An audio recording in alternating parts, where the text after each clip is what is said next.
ఇప్పుడు గత వారం రోజుల నుంచి మనం చూస్తే కొన్ని రోజులు విజయశాంతికి వెళ్ళిపోయింది. అవును. ఆ తర్వాత ఇప్పుడేమో వేణుస్వామి వాళ్ళది నడుస్తుంది. ఏంటి నేలబారు చర్చలు ఇవన్నీ వాడు చేసిన దుర్మార్గాలు ఇన్ని కాదండి. వాడు జ్యోతిష్యం అనే దాన్ని అడ్డం పెట్టుకుని, సోషల్ మీడియాని అడ్డం పెట్టుకుని 100 కోట్ల రూపాయలు మోసం చేసాడు జనాల్ని. కొన్ని వందల జీవితాలను సర్వనాశనం చేసేసాడు. కానీ అదేమంటే నడుస్తుంది. వాళ్ళు ఆయన చూసి చాలా మంది ఇంకా పనికి మాలిన వాళ్ళు అందరూ జ్యోతిష్యులు తయారయ్యారు. కాదు సార్, వ్యవస్థలు ఉన్నాయి కదా. ఇప్పుడు మనం ఏదో చిన్న వీడియో పెడితేనే నోటీసులు పంపించారు కదా. అవును. మరి అతనికి ఎందుకు కొన్ని వ్యవస్థలు టచ్ చేయలేదు? ప్రభుత్వాలే వాళ్ళు చర్యలు తీసుకోవాలి. ఈ జ్యోతిష్యుల మీద కట్టడి చేయాలి. దొంగ జ్యోతిష్యులు అందరినీ లోపల వేయాలి, చీటింగ్ కేసులు పెట్టి. ఇవాళ పనికి మళ్ళీ వీళ్ళకి అవకాశం ఇచ్చిన ప్లాట్ఫామ్లని మెయిన్ స్ట్రీమ్ మీడియాలోనే కదండి, మెయిన్ ఛానల్లే కదా సుబ్బారావు గారు. అంతే. వాళ్ళు పెంచితేనే కదా ఈ ఎదవలందరూ పెరిగింది. పనికి మాలిన ఎదవలందరినీ తీసుకొచ్చి జ్యోతిషవేత్త అది ఇదని బిరుదులు పెట్టి చేసి, చేతులకు గండపిండరాలు మురుగులు పెట్టి, పైన శాలువాలు వేసి పెద్ద పెద్ద బొట్టులతో కూర్చోబెట్టి పనికి మాలిన ఎదవలందరినీ మోసగాళ్ళని తీసుకొచ్చి రుద్రాక్షలు అమ్మేవాడిని, రంగురాళ్ళు అమ్మేవాడిని, హోమాలని పూజలని తీసుకొచ్చి ఒక డబ్బా ల్యాప్టాప్ పెడతాం, అది చూసి చెప్పేయటం. దేశానికి జాతకం చెప్పడం ఏంటంటే పనికి మాలిన ఎదవలు కాకపోతే దేశానికి పుట్టుకుంటుంది ఎక్కడన్నా. దానికి కొండలు వేయటం ఏంటండి? మనిషి పుట్టాడంటే మనిషి పుట్టడంలోనే రకరకాల థీరీలు ఉన్నాయి. మనిషి శీర్షోదయాన్ని తీసుకోవాలా, తల్లి గర్భం నుంచి వేరు చేసి బొడ్డు కత్తిరించిన సమయాన్ని తీసుకోవాలనే దాని మీద వాళ్ళకి హిందూ దీంట్లోనే భిన్నమైన వాదనలు ఉన్నాయి. వాళ్ళు భారతదేశానికి కడతం ఏంటి, తెలంగాణ రాష్ట్రానికి జాతకం ఏంటి, ఆంధ్రప్రదేశ్ రాష్ట్రానికి జాతకం ఏంటి, తెలుగుదేశం పార్టీకి జాతకం ఏంటి? పనికి మాలిన ఎదవలు కాకపోతే ఇదేమన్నా ప్రజలను అజ్ఞానం వైపుకు మళ్ళించడం కాదండి. నేను నమ్ముతా, నేను జ్యోతిష్యాన్ని నమ్ముతా, గౌరవిస్తా. ఉంది, కానీ దాని మీద పూర్తి అవగాహన ఉన్నోళ్ళు లేరుగా. ఉన్నారు, విఘ్నులు చాలా మంది మేధావులు ఉన్నారు, మాట్లాడరు. అటువంటి వాళ్ళు ఎవరు కూడా మాట్లాడరు. వాళ్ళు మీడియా ముందుకు రావాల్సిన అవసరం కూడా లేదు. దేశానికి పార్టీలకు చక్రాలకు జన్మకొండలు వేయటువంటి దౌర్భాగ్యులు కాకపోతే ఎక్కడన్నా ముట్టితోనే అవుతారండి ఇవన్నీ మాట్లాడితే. విఘ్నత ఉందా అసలు? మేధావులన్నా మాట్లాడాలి కదా. మీరు ఫాలో అయ్యారు ఏమన్నా? ఫాలో అయ్యాను. స్వామి కూడా అనలే. చిచి ఆడి స్వామి ఏంటండి? వీళ్ళు పనికి మాలిన ప్రతి ఒక్కడు గురువు గారు అని పిలవటం టీవీల్లో. ప్రతి ఒక్క బోగ్గాడు గురువు గారే. ఏమంటే గురువు గారు అని సంబోధించడం. ఈ యాంకర్లు కూడా ఏమండి గురువు గారు అని మాట్లాడటం. వీడు పెద్ద ముసిముసి నవ్వేసుకుడు పెద్ద అంతర్జాతీయ పెద్ద మేధావి అయిపోయినట్టు. అదే అమ్మ ఇదేమో పనికి మాలిన ముఖ విరోచనాలని జనాల మీద గుమ్మరించటం. వెర్బల్ డయేరియా అంటాం కదా, ఆ ముఖ విరోచనాలు ఈ మాట్లాడి హక్కుపక్షులు వీళ్ళందరూ కూడా. నీ చెబుతున్నా కదా సుబ్బారావు గారు, 100కి 100 మంది టీవీల ముందుకు వచ్చే ప్రతి ఒక్క యదవా కూడా మోసగాడే. నేను వేదాలను సంపూర్ణంగా గౌరవిస్తా, భగవద్గీతను నేను సంపూర్ణంగా గౌరవిస్తా. భగవద్గీతను మించిన గ్రంథం ప్రపంచంలో ఇంకేది కూడా మనిషిని మనిషిగా చూపించేది లేదు. వేదాలను మించిన శాస్త్రాలు ఇంకా ఎక్కడ కూడా ప్రపంచంలో ఏమీ లేవు. సృష్టి ఆవిష్కరణ ఎట్టా జరిగింది, మనిషి ఎట్టా ఉంటాడు, సృష్టి ఏంటి, ఆత్మ ఏంటి, పరమాత్మ ఏంటి అనేది అంత విశ్లేషణగా సూక్ష్మంగా చెప్పగలిగిన వేదాలు. ఆ గొప్ప వేదాన్ని జ్ఞానాన్ని మనం 10 మందికి పంచాలి. విశ్వమానవాళి అందరూ బాగుండాలి అనే దానికి సర్వమానవ సౌభాతృత్వం కోసం సృష్టించిన వేదాలు. అది మతానికి సంబంధించింది కాదు, వేదాలు ప్రపంచంలో ఉన్న అందరికీ సంబంధించింది. దానికి ఒక మతం అనేది ముసుకేసేసారు. ఈ జ్యోతిష్లు అనే పరిమాణ పోరంబొగ్గాళ్ళు, వాస్తు పండితులు అనేవాళ్ళు తయారైపోయారు. ఉంగరాలు పెడితే జాతకాలు మారుతాయి అంటే కూడా పెట్టుకోవచ్చు కదా, పడుకోవడం ఎందుకు రోడ్ల మీద అండి? ఉంగరం పెట్టుకుని జాతకాలు మారేదట్టయితే రోడ్డు మీద ఉండే బెగ్గర్స్ కూడా మనం రాయిద్దాం మన డబ్బులతోనే. వాడు తెల్లారిపాటి కనీసం వాడు వ్యక్తిగా బతుకుతాడుగా. ఆ రాయికి అంత పవర్ ఉంటే. కానీ ఇప్పుడు ఆ స్వామిని విమర్శిస్తున్నారు కదా వారం రోజుల నుంచి, కొంచెం వాళ్ళే ప్రమోట్ చేశారు కదా, టీవీలో ప్రమోట్ చేసినాయి. వాళ్ళ దగ్గర డబ్బులు తీసుకొని ఎపిసోడ్కి ఎంత అని పెట్టి యాంకర్లకి వీళ్ళే క్వశ్చన్స్ ఏం అడగాలో ఏం చెప్పాలో మ్యాచ్ ఫిక్సింగ్ చేసి బయట నుంచి వీళ్ళే ఫోన్లు తీసుకుంటాం, PCR లో నుంచి వీళ్ళే 4 ఫోన్లు చేయటం. గురువు గారు నాకు ఈ సమస్య ఉందంటే నువ్వు ఆ పలానా బగళాముఖి హోమం చేయి, నువ్వు పచ్చంగర హోమం చేయి, నువ్వు వచ్చే నన్ను కలువు, నేను చేసేస్తాను అంటాం. ఈడ చెప్పిన ఎదవలందరూ జైలుకి వెళ్ళారు, చర్లపల్లి జైలుకి వెళ్ళారు. గుర్తుందా మీకు? దరిదాపుగా చాలా మంది హోమాలు పూజలు చేసిన వాళ్ళందరూ చర్లపల్లి జైలుకి వెళ్ళి వచ్చిన వాళ్ళే. మోసం చేసిన వాళ్ళు వీళ్ళందరి మీద కేసులు ఉన్నాయి. వీళ్ళందరూ నెంబర్ 1 చీటర్లు అండి. అదేమంటే ఇది మాట్లాడామనుకోండి, బ్రాహ్మణ సంఘాలు, హిందూ మతము, సనాతన ధర్మము, వీళ్ళందరూ వచ్చేసేయటం. నాకు అర్థం కానిది ఏంటంటే శివరావు గారు, ఇప్పుడు నేను పేపర్లో పనిచేసేటప్పుడు నేను ఒక స్వామీజీ ఆశ్రమం మీద ఒక న్యూస్ రాసాం. అదేంటంటే ఆ ఫారెస్ట్ భూమిని అవును. ఆక్రమించిన దాని మీద నెల్లూరు జిల్లా. దాని మీద ఆ భక్తులు అని చెప్పేసి లీగల్ నోటీసులు పంపించి నాకు కోర్టుకు లాగారు. ఆ. మరి ఈ స్వామి చంద్రబాబు నాయుడుకి అసలు రాజకీయ జీవితం ఉండదు అని చెప్పారు. చంద్రబాబుకి పవన్ కళ్యాణ్కి ఉండదు అన్నారు. యోగమే లేదు. మరి ఈ అభిమానులందరూ ఏం చేస్తున్నట్టు? ఏమి బేకరు అజ్ఞానులు అభిమానులు నోటీసులు అయితే ఇవ్వాలి కదా, దౌర్భాగ్యం కేసులు పెట్టాలిగా. పెట్టాలి కదా, కేసులు పెట్టి అట్టా ఏ శాస్త్ర ప్రామాణికంగా చెప్పామనేది అడగాలి కదా, ఆ ఛానల్స్ మీద నోటీసులు పంపాలి కదా. ఇవాళ ఛానల్స్లో కూర్చోబెట్టే వాళ్ళకి తెలీదా? ఇవాళ మీరు ప్రధానమైన ఛానల్ చూడండి, మోసగాళ్ళని కూర్చోబెట్టి ప్రమోట్ చేసేసుకొని 100 కుటుంబాలను నాశనం చేసిన ఈ ఛానల్స్. కొంతమందిని మోసగాళ్ళని ప్రమోట్ చేశారు కూర్చోబెట్టి, పొద్దున సాయంత్రం చర్చలు గంటలు చర్చల్లో కూర్చోబెట్టి. వాళ్ళు ఈ టీవీలను ఆధారం చేసుకుని నమ్మేసి అమాయకులు వెళ్ళారు. ఈ వేణు అనేవాడి ఇంటికి దగ్గరికి వెళ్తే మీరు అందరూ బ్రాహ్మలే, మోసపోయిన వాళ్ళందరూ చాలామంది బ్రాహ్మలు ఉంటారు. ఇదేదో పూజలు చేస్తే అయిపోతాయేమోనని ఇబ్బందులు ఉండాలి. ఒకరోజు 2012లో అనుకుంటా సుబ్బారావు గారు, నాకు ఒక మహిళ మెసేజ్ చేశారు ఫేస్బుక్లో, సార్ నేను ఇట్లాగే మాట్లాడుతూ ఉంటే డిబేట్ చూసి మీతో మాట్లాడాలని నాకు మెసేజ్ చేస్తే నేను ఏంటమ్మా అని అంటే, ఆవిడ బ్రాహ్మణ మహిళ, పాపం భర్త లేరు, ఆవిడకి 50 ఏళ్ళు అట్లా ఉండొచ్చు బహుశా, కొడుకుకి 25 ఏళ్ళు అంత వయసు ఉంది, ఒక్కడే కొడుకు అంటే ఉద్యోగం చేసుకుంటా అంటే ఏ జాతకాలకు ప్రాబ్లమ్స్ ఉండొచ్చు, జాతకాలు పెళ్ళి అవ్వట్లేదని ఏదో మొత్తానికి వీడి దగ్గరికి వెళ్తే, వీడు పద్మారావు నగర్లో ఉంటాడు, అప్పుడు వెళ్తే నీ కొడుకు 2 నెలల్లో చచ్చిపోతాడు, దారుణమైన ఇది ఉందా, పూజలు చేయించుకుంటే బతుకుతాడని చెప్పి భయపెట్టాడు. 2 లక్షలు అవుతుందని చెప్పాడు. 2 లక్షలు అంటే సామాన్యం ఆ రోజుల్లో. 15 సంవత్సరాల క్రితం 2012లో నాకు చేసి, మీరు ఇట్లా మాట్లాడారండి, ఇట్లా ఉందండి బాగానేనంటే, నేను ఏదో మామూలు డిబేట్ ఇట్లా మాట్లాడుతూ ఉంటే హిందూ మతం జ్యోతిష్యం ఇదంతా మోసం అది ఇది అని చెప్పి నేను ఇది చేస్తా అంటే, దాంట్లో చూసి పాపం ఆవిడ చేశారు. చేస్తే సరేనమ్మా, నేను భయపడమాకండి, ఇవన్నీ మోసగాళ్ళు ఇవన్నీ చెప్పి అట్లా ఉండవు, మంచి వాళ్ళ సలహాలు తీసుకోండి అండి, మీకు ఎవరిని తెలుసు అంటే నేను చెబుతానమ్మా అని నేను కరీంనగర్ జిల్లా ధరంపూర్లో ఒక ఆయన తెలిసిన ఆయన ఉంటే, అది ప్రొఫెషనల్గా చెబుతారు, కమర్షియల్ కాదు. ఆయన నెంబర్ ఇచ్చి, అమ్మ మీరు పలానా ఆయనతో మాట్లాడండి, మంచి ఆయన విఘ్నేత ఆయన బ్రాహ్మలు బాగా చెబుతారని చెప్పి నేను ధైర్యం చెప్పి చేశారు. మాట్లాడారు. మాట్లాడి ఆయనకి జన్మకుండలు అంతా చూసి, అదంతా మోసం అమ్మ, అటువంటిది ఏమీ లేదు, మీ కొడుకు చాలా మంచి భవిష్యత్తు ఉంది, పెళ్ళి అవుతుంది, భయపడాల్సిన పని లేదు, యాక్సిడెంట్లు లేవు, ఎటువంటి అకాల మరణం అటువంటిది ఏమీ లేదని చెప్పి ఆవిడకి ధైర్యం చెప్పి, తర్వాత హ్యాపీగా ఆ కుర్రాడికి పెళ్ళి అయ్యింది, ఉద్యోగం చేసుకుంటున్నాడు. ఇటువంటివి ఉంటాయి. ఆ బలహీనమైన క్షణంలో ఇదైపోతే మరి పాపం ఆవిడ ఇల్లు బంగారం ఆస్తులు అమ్ముకోవాలి కదా. కాస్త దీని కంటిన్యూషన్ చెప్పనా, ఈ పాన్ ఇండియా హీరోగా ఎదిగినటువంటి మన తెలుగు హీరో చచ్చిపోతాడని చెప్పాడు. ఎవరికై ప్రభాస్ చెప్పేసి ఆ సినిమా అతనితో హీరోలుగా సినిమా తీస్తే మీరు మటాష్ అయిపోతారని చెప్పి భయపెట్టాడు. పెట్టే సినిమాలు అయిపోయినాయి, లైఫ్ లేదన్నాడు. ఈ ఎదవ చేయని దుర్మార్గాలు ఇన్ని కాదండి, దుర్మార్గుడు వీడిని పెంచి పోషించింది వీళ్ళందరూ టీవీలో, ఈ ఛానల్లో యూట్యూబ్ ఛానల్లో వీడు ఇష్టానుసారంగా మాట్లాడితే వాడి ఇంటర్వ్యూలన్నీ వెళ్ళి యూట్యూబ్ ఛానల్ కొన్ని బోక్ ఛానల్లో వెళ్ళి ఆడితో వెళ్ళి కూర్చుని గురువుగారు అంట వాడి దగ్గర ఇంటర్వ్యూలు పనికిమాలిన బోక్ ఇంటర్వ్యూలన్నీ తీసుకొచ్చి చేయటం, ఏదో 4 గీతలు గీసేయటం, ఆడు ఇట్టా చూశాడు ఆడట గురువు ఇట్టా చూశాడు, ఒక్కరం ఈడి బతికే ఒక్కరమైన బతుకు. వీడు చెబుతాడంట, వీడికి ఎన్ని గ్రహగతులు తెలియదు, ఎన్ని రాసులకి పాదాలు తెలియదు యాదవకే. వీడు కూర్చుంటాం మాటకారితనం అండి. కేవలం ఏదో లోక జ్ఞానంతో మాట్లాడితే ఎవరైనా రాజకీయ అవగాహన ఉండాలి, ఎవరైనా ఏ పార్టీకి వెళ్తున్నా ఏదో చెబుతాం కదా. ఇవాళ రాత్రిగయ్యి బాతుగయ్యి ఇవాళ చెప్పాము, రేపు పొద్దుటికి ఉండదు కాబట్టి అయిపోతే పాత వీడియో తీసుకొచ్చి వేణుస్వామి గారు ఆ రోజు చెప్పేశారని చెప్పి మార్కెటింగ్ చేసుకుంటాం. ఈ అమాయకమైన బలహీనలు ఎవరో ఒకళ్ళు ఉంటారు, ఇబ్బందులకు గురైన వాళ్ళు. వీళ్ళందరూ కామాఖ్యాదేవి తీసుకెళ్తే అయిపోతుంది, సారా పూజలు మాంసం పూజలు అని చెప్పడం, మైనర్ బాలికలే కాదు సినిమా హీరోయిన్లు తీసుకెళ్ళి మీకు హీరోయిన్లో యంత్రం పెట్టేస్తాం, హీరోయిన్లో యంత్రం పెట్టి పూజ చేస్తే నువ్వు గొప్ప హీరోయిన్ అయిపోతావు, పలానా హీరోయిన్ ఆ పూజ చేస్తే అయిందని చెప్పేసి ట్రాప్ చేయటం. అటువంటి పూజలు తీసుకెళ్ళేసేసి ఏదో పసుపు నీళ్ళు ఇంట్లో కూర్చోబెట్టి అది వెనక తంత్రాలు మంత్రాలు అని చెప్పి పూజలు చేసి పసుపు నీళ్ళకి స్నానం చేసి నీ దోషం పోయిందని చెప్పేసి చేయటం, దానికి ఒక 5-6 లక్షలు తీసుకుంటాం. దీనికోసం ఇదిగో పలానా ముఖ్యమంత్రి గారింటే ఇవాళ చేసి వచ్చాం, పలానా రాజకీయ నాయకుడింటే ఇవాళ చేసి వచ్చామని చెప్పి ఆ ఫోటోలు చూపించడం. మరి డకాయిట్ల కంటే ప్రమాదం కదా, చాలా ప్రమాదం. డకాయిట్లు చేసేది ఏముందండి, పోతే ఒక ఇల్లు పోతుంది, దోసుకుంటే ఆ కుటుంబం పోతుంది. ఇటువంటి వాళ్ళ మూలన సమాజం, హిందూ ధర్మం లేకపోతే ఏదైతే మనం నమ్ముతున్నామో ఎన్నిటికీ నష్టం ఎదవల మూలన. ఇవాళ గల్లీకి తయారయ్యారు.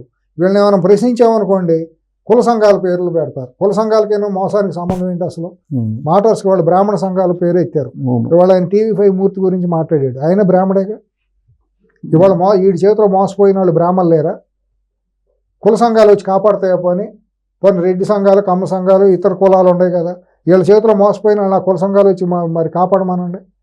అసలు వీళ్ళు దొంగ బండి కింద కుక్క నడుపుతా బండి మేము లాగేసామన్నట్టు ఈ యదవులందరూ మతం ముసుకేసుకుంటాం. అదేమంటే క్రిస్టియన్ మీరు ఎందుకు అడగరు, మమ్మల్ని హిందువుల మీద ఎందుకు మాట్లాడతారని చెప్పి మతం పేరు లాగడం, దాన్ని బీజేపీని RSS లాంటి సంస్థలను తీసుకొచ్చి వాళ్ళ సపోర్ట్ ఇది చేయటం. ఈ మధ్య కొన్ని పెట్టుడు సంఘాలు తయారైన, ప్రతి ఒక్కడు ఒక్కొక్క బోగ్గాడు అందరూ తయారవడం, సనాతన ధర్మం మీద చేస్తే మేము ఊరుకోం అది ఇది అని చెప్పేసి రకరకాల లెటర్ హెడ్ సంఘాలు పెట్టడం, ఒక వీడియో తీసేసి బెదిరించడం. వాళ్ళు మనం మాట్లాడామనుకోండి, మీకు చెబుతున్నాను కదా, రేపు మాపో మీకు కూడా నోటీసులు వస్తాయి. ఏదో సంఘం పెడతారు, హనుమంతుడు ఫోటోనో లేకపోతే రాముల వారి ఫోటోని వేసేసి మాది పలానా సంఘం, మీ పలానా చర్చ వేదికలో మీరు ఇట్లా మా హిందూ మనోభావాలు దెబ్బతీస్తా మాట్లాడారు కాబట్టి మీ మీద కేసు పెడుతున్నామని ఏదో పోలీస్ స్టేషన్లో కంప్లైంట్ కూడా ఇస్తారు రేపు మాపు మన మీద. అది కొంత భయపడాల్సిన పని లేదు. అటువంటి బోగ్గాలని ఎంట్రుకలు కానీ భయపడాల్సిన పని లెక్క చేయాల్సిన పని లేదు. రాజ్యాంగం ఇచ్చిన వీళ్ళు సమాజంలో మైదాన ప్రాంతంలో తిరుగుతున్న ఉగ్రవాదులు అనుకోవాలా? 100% టెర్రరిస్టుల కంటే చాలా దారుణమైన వాళ్ళు వీళ్ళు, చెడపురుగులు వీళ్ళు అందరూ. వీళ్ళ మూలాన హిందూ మతం దెబ్బతింటుంది, హిందూ మతం నవ్వుల పాలు అవుతుంది, వేదాలు అవమానపాలు అవుతున్నాయి, ప్రజలకు అందాల్సిన పేదవాడికి అందాల్సిన జ్ఞానం అందట్లేదు ఈ దౌర్భాగ్యం మూలాన. హిందూ మతం నెట్ట నిలువున మోసం చేయబడుతుంది వీళ్ళందరి మూలాన. అట్లాగే క్రిస్టియన్లో కూడా కొంతమంది పాస్టర్లు చాలామంది దౌర్భాగ్యులందరూ తయారైపోయి వాళ్ళ బతుకు తెరువు కోసం రకరకాల నూనెలు పెట్టేస్తాం మీ జబ్బులు పోతాయని చెప్పడం, లేదా ప్రార్థన చేస్తే డబ్బులు పోతాయని చెప్పి అమాయకులు ఏమార్చడం మూలాన ప్రాణాలు కోల్పోవటం వాళ్ళు. అట్లాగే ఏదో ఇట్లా పెట్టగానే వెళ్ళిపోయి కింద పడి గిలగా కొట్టుకున్నట్టు ఆర్కెస్ట్రేటెడ్ జనాలను తీసుకొచ్చి మోసగాళ్ళని తీసుకొచ్చి పెట్టడం, సైతాన్ పోతుందని. ఇక్కడ చర్చిలు పెట్టేసి ఆ చర్చిల్లో రకరకాల ఈవెంట్లు పెట్టేసి మోసం చేయటం. అన్నీ ఎవరైనా సరేనండి, ఈ మతం ఆ మతం కాదండి, మతం పేరుతో చేసే దుర్మార్గాలు ఎవడైనా ఏ మతమైనా సరే మనం ఖండించాల్సిందే. కానీ ఖండించాల్సిందే కదా సార్. ఎంత చెప్పినప్పటికీ కూడా వీళ్ళని నమ్ముతున్న కేసులు అయ్యి వాళ్ళు జైల్లో పంపించిన మళ్ళీ వచ్చినా కానీ వాళ్ళకి కూర్చోబెట్టున్నారు టీవీలో. నరసింహాచార్య అనేవాడు జైలుకి వెళ్ళి వచ్చాడు. వాడు మొన్న టీవీలో ముందు కూర్చొని చంద్రబాబు ఓడిపోతున్నాడు 60,000 ఓటుతో, పవన్ కళ్యాణ్ 60,270 ఓట్లతో ఓడిపోతున్నాడు, లోకేష్ 32,000 ఎదవ లెక్కలని చెప్పాడు ఎదవగాడు. వాడు జైలుకి వెళ్ళి వచ్చాడు ఒక అమ్మాయిని మీద రేప్ చేసిన కేసులో, మోసం చేసిన కేసు. చాలా మంది వాళ్ళు తీసుకొచ్చి కూర్చోబెట్టి సిగ్గుండాలి కదా ఈ టీవీ ఛానల్స్ వాళ్ళకి. మరి తప్పట్టాల్సింది ఈ ఛానల్స్ తప్పట్టాలా? వాళ్ళు మోసం చేసే వాళ్ళు ఎక్కడైనా మోసం చేస్తారండి. వాళ్ళని ప్రమోట్ చేసిన మెయిన్ వీళ్ళే కదా, కాన్స్పిరేటర్ వీళ్ళే కదా కుట్రదారులు అయ్యేది. ఇటువంటి వాళ్ళందరూ చేరి ఇంకొకటి ప్రదీప్ జోషి అనేవాడు ఒకడు ఉన్నాడు. వాడు అక్కడ మణికొండలో చేరి సాఫ్ట్వేర్ వాళ్ళందరినీ మోసం చేస్తే ఆడు కోట్ల రూపాయలు ఆడు వస్తుంది. సెకండ్ మ్యారేజ్ కేసులో ఇరుక్కుంటాడు. ఆడు చాలా మంది ఆడపిల్లల్ని సాఫ్ట్వేర్ పిల్లలు అందరినీ ట్రాప్ చేసి అక్కడ పూజలు అది ఇది అని చెప్పేసి అక్కడ చేయనాడు. ఆ చేయని అరాచకం వాడు ఇంత అంత కాదు. ఇంకొకటి రుద్రాక్షలు అంతా అని చెప్పేసి ఆడు చేసి ఆ ముఖం ఈ ముఖం అని చెప్పేసి ఆడు కోట్ల రూపాయల వ్యాపారం, రుద్రాక్షల పేరుతో వ్యాపారం, ఈ మతం పేరుతో చేసేది. ఇంకొకడు వచ్చేసి రంగురాళ్ళు పెట్టేసుకుంటే నీకు అయిపోతుందని చెప్పి రంగురాళ్ళు అమ్మటం, ఉంగరాలు పెట్టేసేసుకుంటే రుద్రాక్షలు వేసుకుంటే జాతకాలు మారిపోతాయని. ఇంకోటి హోమాలు చేసేస్తాం మీ పూజలు చేస్తే అయిపోతుంది, ఈ దౌర్భాగ్యులాగా కామాఖ్యాదేవిని ఆళ్ళని అవమానం చేయటం. అదేమంటే బ్లాక్మెయిల్ చేయటం, నువ్వు నా ఎదురుగా మాట్లాడేసావంటే నీ మీద పూజలు చేసేసి గుమ్మడికాయ కొట్టేసావంటే నువ్వు చచ్చిపోతావు అని చెప్పడం. ఆ ఆడియోలు ఉండే ఈ వేణు అనేవాడు మాట్లాడిన బెదిరించినాయి. నేను హోమం చేసేసి కూర్చుని గుమ్మడికాయ కొట్టానంటే శత్రువు పేరు చెప్పుకో, గుమ్మడికాయ కొడితే నీ తల్ల ఇసిపోతుంది, యాక్సిడెంట్లో పోతావు అది ఇది అని చెప్పి భయపెట్టడం. అసలు చాలా మందికి భయపించేసి కేసీఆర్ నా జేబులో ఉన్నాడు, రేవంత్ రెడ్డి నా జేబులో ఉన్నాడు, జగన్మోహన్ రెడ్డి ఫోన్ చేస్తే మాట్లాడతాడు, డీజీపీ మా చెప్పు చేతలో ఉన్నాడు అంటాం. దురదృష్టం కొద్దీ IAS IPS కూడా ఇటువంటి దౌర్భాగ్యుల దగ్గరికి వెళ్ళి పూజలు చేయటం, వీళ్ళు చెప్పిన అరాచకం పూజలన్నీ పార్టిసిపేట్ చేయటం మోసం అండి. ఇది నిట్టనిలోన చాలా క్రిమినల్ వేస్టేజ్ జరుగుతుంది. దీని కంటిన్యూషన్ ఏంటంటే కొత్త కోణం, జగన్మోహన్ రెడ్డి సోషల్ మీడియా చచ్చిపోయిందా బతికుందా అని వేణుస్వామి అంటున్నాడు. రెడ్ బుక్ వెంటాడుతుంటే మీరేం చేస్తున్నారని కొత్త లాజిక్ తీసుకోండి. అది ఆడు ఏమైనా మాట్లాడతాడు, ఆడు మోసగాడు చేటరు. అతను మాట్లాడిన మాటలు తను వైఎస్ఆర్ కాంగ్రెస్ పార్టీ నాకు వైపు ఉండాలనే యాంగిల్లో నిన్నమొన్నటి దాకా నేను మీది ఏం మాట్లాడమంటే అది మాట్లాడి ఇష్టానుసారం మాట్లాడాను కదా, ఇవాళ నన్ను కాపాడాలి మీరు. బ్రాహ్మణ సంఘాలు మాట్లాడాడు, బ్రాహ్మణ సంఘాలు నన్ను కాపాడాలని చెప్పి. వాళ్ళు రాలా? ఎందుకు వస్తారు? ఇప్పుడు మూర్తి బ్రాహ్మడేగా. ఉమ్. ఇప్పుడు నీ ద్వారా మోసపోయిన వాళ్ళు బ్రాహ్మణులు ఉండారుగా. బ్రాహ్మణ సంఘాలకి నీకేం సంబంధం? అసలు సంఘాలు కులం వెల్ఫేర్ వస్తాయి కానీ నువ్వు చేసే చీటింగ్ ఆ ఎపిసోడ్ అయిపోయింది, అది సక్సెస్ కాలేదని చెప్పి రెడ్ బుక్ అని వెంటాడుతుంది. ఎందుకంటే TV5 అనే పేరు మాట్లాడుకుందాం ఓపెన్ గా, వాళ్ళు ఇది చేస్తారని చెప్పి. మరి నిన్ను పెంచి పెద్ద చేసిన మహా న్యూస్ లో నువ్వు మాట్లాడినప్పుడు ఇష్టానుసారం మాట్లాడేవుగా. ఆ రోజు నువ్వు ఎన్నో ఛానల్స్ వెళ్ళి ఇష్టానుసారం మాట్లాడేవుగా. అందరు సినిమా స్టార్ల గురించి, రాజకీయ నాయకుల గురించి, వాళ్ళ ప్రైవేట్ లైఫ్ల గురించి మాట్లాడేవుగా. పోనీ ఎందుకు ఎదవుతా అని చెప్పి వదిలిపెట్టారు ప్రతిదానికి. తప్పండి, ఉపేక్షించడం తప్పు. వైసీపీ సోషల్ మీడియా సపోర్ట్ కావాలనేది ఆయన కోరిక.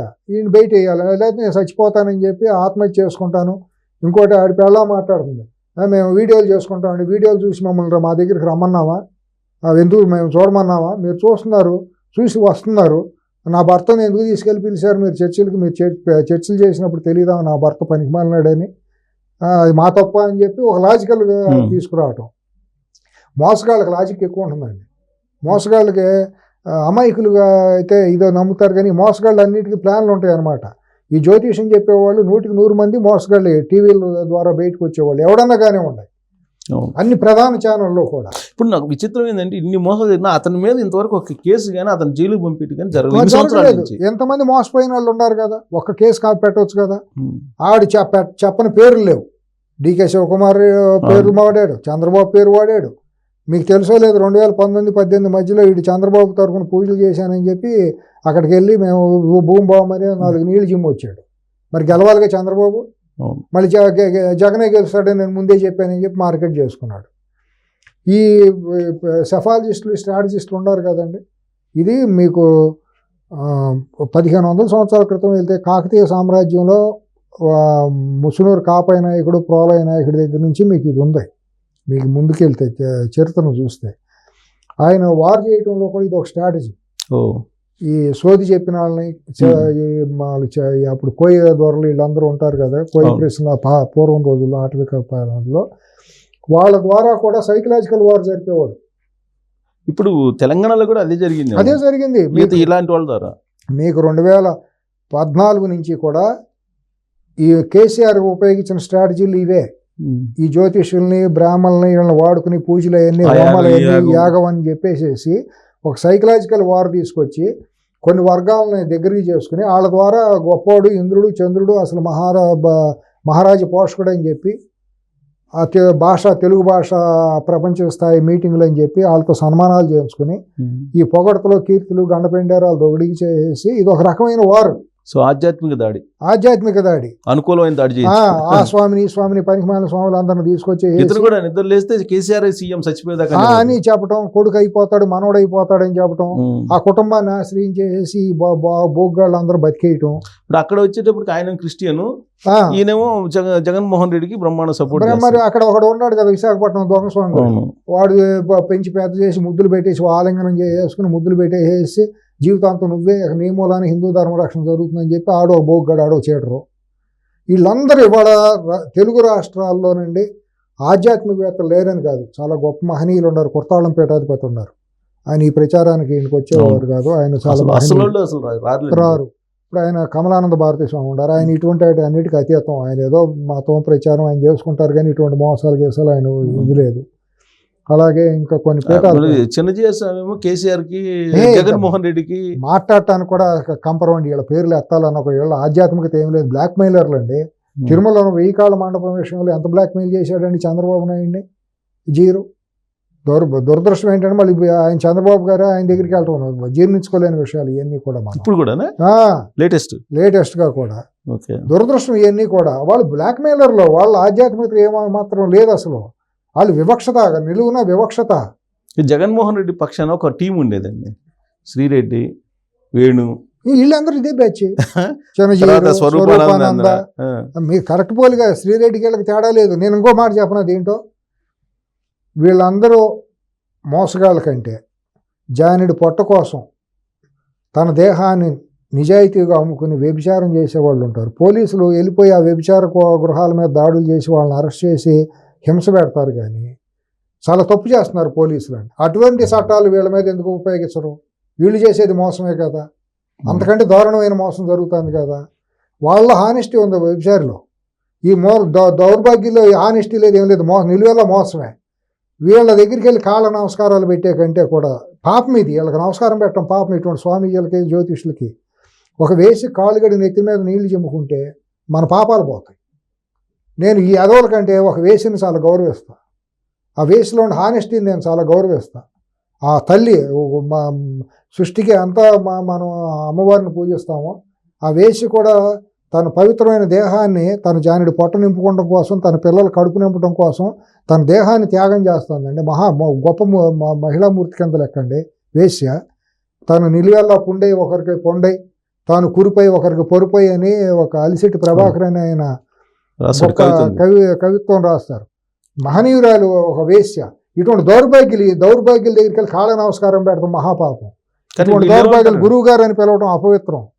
ఇటువంటి వాళ్ళు జ్యోతిష్యాన్ని అపహాస్యం చేస్తున్నారు, పవిత్రమైన జ్యోతిష్ శాస్త్రాన్ని. కానీ వీళ్ళు ఏమంటారంటే వాళ్ళ రేటింగ్స్ కోసం మమ్మల్ని ఉపయోగించుకుంటున్నారు అని అంటున్నారు. ఇప్పుడు ఇత్తు ముందా చెట్టు ముందా కోడి ముందా గుడ్డు ముందా అన్నట్టు అయిపోయిందండి. ఛానల్స్ కూడా వాళ్ళ రేటింగుల కోసం, వాళ్ళ వ్యూవర్షిప్ కోసం పనికిమాలిన యదవులందరినీ తీసుకెళ్ళి కూర్చోబెట్టడం, వీళ్ళు ఇష్టానుసారం అజ్ఞానాన్ని ప్రదర్శించడం, ఈ ట్రాప్లో పడిపోయిన జనాలందరూ నిజమేనని చెప్పి చూసిన వాళ్ళందరూ వెళ్ళిపోయి వ్యాపారం చేయటం, దాంట్లో మళ్ళీ ఈ ఛానల్స్కి వాటాలు. నేను ప్రమోట్ చేశాను కాబట్టి ఎంత అని, లేదంటే ఇది స్లాట్ అమ్ముకుంటే పలానా వ్యూవర్షిప్ ఉన్న ఛానల్లో మనం కనుక స్లాట్ కొనుక్కుంటే మనకు దుకాణం బాగానే తెరుస్తుందని చెప్పి వీళ్ళు పోటీలు పడి ఛానల్స్ దగ్గరికి వెళ్ళి ఆ ఖాళీ టైంలో ఎప్పుడో స్లాట్లు తీసుకుంటాం, అరగంట గంట స్లాట్లు తీసుకుంటాం. తీసుకుని అదేమంటే డిస్క్లైమర్ వేసామంటారు. డిస్క్లైమర్ అయితే సరిపోయిందా? డిస్క్లైమర్ అయితే నీ పాపం పోయినట్టేనా, ఛానల్స్ పాపం పోయినట్టే, నీకేం బాధ్యత లేనట్టేనా? అది నీకు సామాజిక బాధ్యత ఎంత ఉన్నట్టు? మేము ధర్మం కోసం, దేశం కోసం, లేదా సమాజ హితం కోసం అని ట్యాగ్ లైన్లు పెట్టుకుంటారు కదా, దమ్ము ధైర్యం మాకే ఉందని చెప్పి.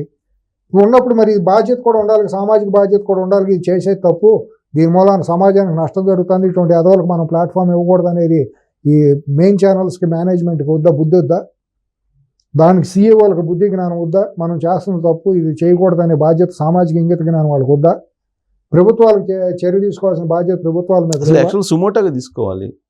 ఆర్గనైజేషన్ పెట్టాలి, స్పెషల్ డ్రైవ్ పెట్టి ఇటువంటి జ్యోతిష్యం పెట్టే వాళ్ళందరినీ నిలువున ఎక్కడ ఉంటే అక్కడ పోలీస్ స్టేషన్ లోపల పెట్టి పడేయండి, బెయిల్ లేకుండా అని చెప్పి కేసులు పెట్టాలి.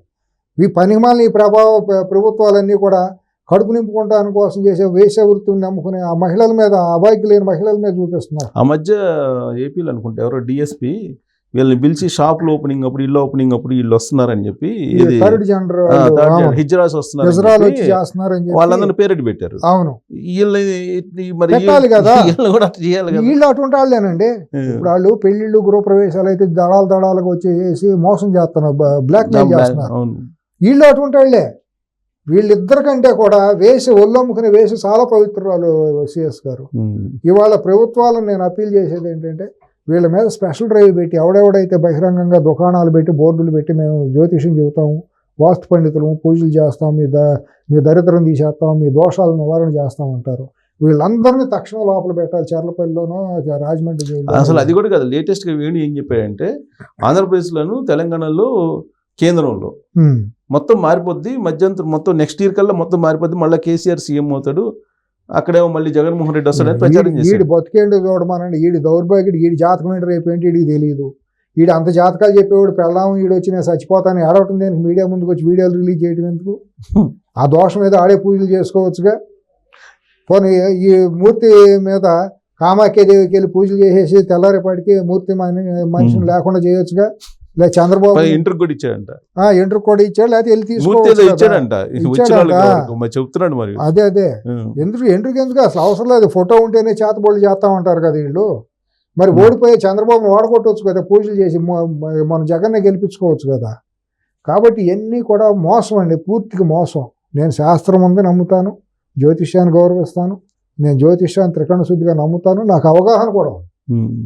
జ్యోతిష్యం అనేది అసలు తమాషా ఏంటంటే, మీరు గుర్తు చేసుకుంటే చంద్రబాబు నాయుడు జైల్లో ఉంటే వాళ్ళ కుటుంబం అభిమానులు అందరూ బాధపడుతుంటే ఈ 4 రోజులు రాడు, ఈ 4 రోజులు రాడు, ఇంక మర్చిపోయింది ఎవరికాడే చంద్రబాబు నాయుడు మర్చిపోయింది, మర్చిపోండి ఇంక బతకడు అవి కూడా అన్నారు. ఆ జైల్లోనే ఇదైపోతాడని, ఇక వచ్చే ప్రసక్తే లేదని. కొంతమంది నెక్స్ట్ 5వ గురువారం నాడు వస్తుందని చెప్పడం పిచ్చి పిచ్చిగా ఎవడు పడితాడు జ్యోతిష్యుడు అయిపోయాడు. బయటకు వస్తే నేను చెప్పాను, అప్పుడే చెప్పాను వస్తాడని చెప్పి. ఈడు చెప్పేదండి బోకముండా కొడుకులు ఎవడు అని తెలుసు వస్తాడని చెప్పి. ఇంకోటి అండి, చంద్రబాబు గారు పుట్టిన టైం అంటే ఎవరికి తెలియదు. ఆయన నిజంగా ఆయన డేట్ ఆఫ్ బర్త్ వాళ్ళు చెప్పుకునే డేట్ ఆఫ్ బర్త్ ఆయన కాదు. ప్రభాసంలో పెద్దమ్మ రాంగుడి చెప్పారు, ఈయన చెప్పే నక్షత్రానికి ఆయన నక్షత్రానికి అసలు వాళ్ళ ఎవరు జ్యోతిష్యం వీళ్ళు చెప్పే డేట్ ఆఫ్ బర్త్లు అన్నీ కూడా కరెక్ట్ కాదు. ఇవన్నీ పట్టుకుని పనికి మాలిన ఎదవ పైత్యాలన్నీ ప్రదర్శించటం. ఎవరికి కూడా చంద్రబాబు గారు కాదు కదా, రాయలసీమలో చాలా మంది ఎప్పుడు పుట్టారు అనేది చాలా మంది నోట్ చేసుకోవాలి. ఎందుకంటే పురాతన రోజుల్లో తెలియదు. తల్లిదండ్రులు అందరూ కూడా పెద్ద విద్యావంతులు కాకపోవడం, చిన్న కుటుంబాలు అవటం, బ్యాక్వర్డ్ ఏరియా అవడంతో లేదు. ఇవాళ నాదే లేదండి, ఎందుకు బ్యాక్వర్డ్ కృష్ణా జిల్లాలో పుట్టాను, నాదే నేను ఎప్పుడు పుట్టానో నాకు తెలియదు. మా పెద్దవాళ్ళు రాయిలా ఎందుకు అప్పుడు ఇంత లేదు కదా అసలు, ఎప్పుడు లేదు. నేను అప్పుడు నా స్కూల్ రికార్డులో ఉండేది ఒక డేట్ ఆఫ్ బర్త్. మరి నేను చెప్పేది ఊళ్ళో గ్రామంలో రాసింది ఒక పంచాయతీలో రాసింది ఒక డేట్ ఆఫ్ బర్త్. పుట్టినరోజు అడిగితే సంక్రాంతినో అక్కడ ఏంటంటే మా తాతలు వెళ్ళి చెప్పినప్పుడు నోట్ చేసుకున్నారు. నేను పుట్టింది ఒక రోజు, పంచాయతీ ఆఫీసులో రాసింది ఒక రోజు. ఏంది ఇన్ని వైరుధ్యాలు ఉన్నాయి. కాబట్టి ఈ జాతకాలు ఇవన్నీ కూడా మోసాలండి. ఇందాక మీరు చెప్పారు చూడండి, కొంతమంది పొలిటీషియన్స్ ఇలాంటి వాళ్ళని ఉపయోగించుకొని మైండ్ గేమ్ ప్రజలతో ఆడుతున్నారండి. కొంతమంది స్పైన్లెస్కి భయపడిపోయి నిజమే ఇవన్నీ చెప్పినవన్నీ ఏదో నడుస్తాయి, కొన్ని నడుతాయండి, 10 చెప్తే 4 నడుతాయండి. జ్యోతిష్యాన్ని మనం అవగౌరవపరచడం కాదు, త్రికరణ శుద్ధిగా ధర్మబద్ధంగా దాన్ని ఉపాసనతో చేసేవాళ్ళు ఫలించుతాయండి. 100% అట్లా చెప్పేవాళ్ళు వాక్శుద్ధి ఉన్నాడు, చాలామంది ఉన్నారు, మహనీయులు ఉన్నారు. వాళ్ళని మనం ఈ ఎదవలతో పోల్చలేం. ఈ వాస్తు అనే పేరుతో మీకు ఇంత 30 ఏళ్ళ జర్నలిజంలో మీరు చూశారు సిఎస్ గారు, ఒకడు మంత్రి అయిన తర్వాత వాడికి మినిస్టర్ క్వార్టర్సో లేకపోతే ఛాంబరో కేటాయిస్తే ఈ పగలు కొట్టడం అనేది ఎన్ని వందల మంది చేశారండి మంత్రులుగా అయినాడు. ఆడు ఎవడన్నా ఆడు పదవులో శాశ్వతంగా ఉన్నాడా? వాడు పగలు కొట్టడం అవి కట్టడం పూర్తయ్యేలోపు వీడు పదవులు పోయిన వాళ్ళు ఎంతమంది ఉన్నారు క్యాబినెట్ లో? Best example latest KCR. అంతే కదా, ఎన్ని సరి చేశాడు, ప్రగతి భవన్ శాశ్వతంగా తరతరాలు ఉండిపోతుందని చెప్పి ఎవడెవడో తీసుకొచ్చి ప్రగతి భవన్ కట్టించుకున్నాడు కదా. ఏమో అధికారం ఉందా? సెక్రటరియట్కి వెళ్తే పదవి పోతుందంటే సెక్రటరియట్కి వెళ్లకుండా ఇంట్లో కూర్చుని ఫామ్ హౌస్లో కూర్చుని నడిపాడు కదా. ఎవడో బోగ్గాడు చెప్పాడనే సెక్రటరియట్కి వాస్తు అనేవాడు